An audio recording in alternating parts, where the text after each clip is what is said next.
AI가 가끔 좀 황당한 실수를 하는 거 보신 적 있죠? 예를 들면 멀쩡한 바나나를 보고 레몬이라고 한다든지요. 왜 이런 일이 생길까요? 오늘 바로 이 AI의 신뢰성 문제를 좀 깊게 파헤쳐 보려고 합니다. 여러분이 보내주신 자료들을 바탕으로요. 특히 AI 모델 수가 얼마나 되는지, 또 학습 데이터가 얼마나 다양한지가 신뢰도에 어떤 영향을 미치는지, 그리고 왜 더 많은 모델과 다양한 데이터가 중요한지 이걸 명확하게 이해하는 게 오늘 저희 목표입니다. 네, 아주 흥미로운 주제입니다. 보내주신 자료들을 보니까 그 단일 모델부터 시작해서 세개 모델, 그리고 9개 이상 모델을 사용하는 경우를 비교하면서 신뢰도가 어떻게 달라지는지 잘 나와 있더라고요. 각 방식의 장점과 단점을 한번 살펴보겠습니다. 좋습니다. 그럼 가장 기본 단일 모델부터 시작하죠. 하나만으로는 왜 부족한 걸까요? 아까 그 바나나 레몬 예시처럼 왜 그런 오류가 생기는 거죠? 단일 모델은 자기가 학습한 데이터 세상 속에서만 판단을 하거든요. 만약 학습할 때 바나나라는 걸 제대로 못 봤다면 그냥 비슷한 노란색 과일, 뭐 레몬인가 이렇게 착각하기 쉬운 거죠. 근데 더 큰 문제는 얘가 스스로 내가 틀렸나? 이렇게 의심조차 못한다는 거예요. 그리고 학습 데이터 자체가 좀 한쪽으로 치우쳐 있다면 예를 들어 식물 데이터만 잔뜩 학습했다면요. 그럼 음식 사진을 줘도 자꾸 식물 관련 답을 내놓는 그런 편향된 결과를 보일 수 있습니다. 결국 데이터에 너무 의존하고 스스로 검증할 능력이 부족하다는 거. 이게 치명적인 약점이에요. 그렇구나. 자기가 아는 데이터가 전부고 스스로 오류를 잡지도 못한다니 뭐랄까 상당히 불안정하네요.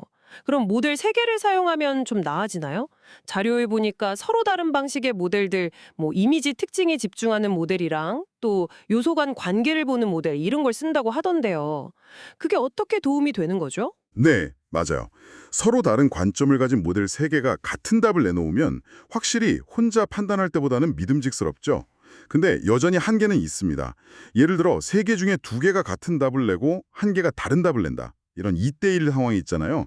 이게 정말 확실한 근거라고 말하기엔 통계적으로 좀 부족해요. 아, 2대1로는 좀 부족하다. 네, 왜냐면 우연히 그 2개의 모델이 같은 종류의 착각이나 편향을 공유했을 수도 있으니까요. 또 학습 데이터에 없던 새로운 거, 예를 들어 사과 이미지를 보여줬을 때요. 이걸 엉뚱하게 뭐 오렌지나 심지어 양초로 잘못 판단하거나 아니면 서로 다른 답을 내놓고도 이건 내가 모르는 거다. 즉 정의되지 않음이라고 명확하게 결론을 못 내리는 경우도 생겨요. 자료에 나온 예시처럼 계곡 이미지를 두고 어떤 모델은 호수라고 하고 다른 모델은 모른다고 하는 식으로 좀 일관성이 부족한 모습도 보이고요. 셋 중 둘이 같아도 부족하고 셋 다 같이 틀릴 수도 있다니. 그럼 왜 자료에서는 9개 이상의 모델 사용을 가장 권장하는 걸까요? 여기서 뭐가 그렇게 달라지는 건가요? 이게 진짜 흥미로운 지점 같은데요. 수만 늘리는 게 아니고요. 예를 들면 세 가지 다른 구조를 가진 모델들을 각각 세 가지 다른 대규모 데이터셋으로 학습시키는 거예요. 이런 식으로 의도적으로 모델과 데이터의 다양성을 극대화하는 거죠. 아, 그냥 숫자만 늘리는 게 아니라 설계된 다양성이군요. 그렇죠. 이렇게 하면 모델들이 서로 다른 강점과 약점을 가지게 되니까 한두 모델이 가진 편향이나 약점을 다른 모델들이 보완해 줄 수 있습니다. 그래서 훈련 데이터에 없던 바나나나 사과 같은 입력이 들어와도 이 9개 이상의 다양한 모델들 사이에서는 의견 불일치가 뚜렷하게 나타날 확률이 훨씬 높아져요. 그러면 이건 정의되지 않은 데이터다라고 판단하기가 더 쉬워지는 거죠. 자료에서도 보면 다리 이미지는 9개의 모델 모두 만장일치로 맞췄지만 사과는 의견 불일치가 커서 정의되지 않음으로 처리됐잖아요. 네네, 봤어요. 게다가 단순히 다수결로만 정하는 게 아닙니다.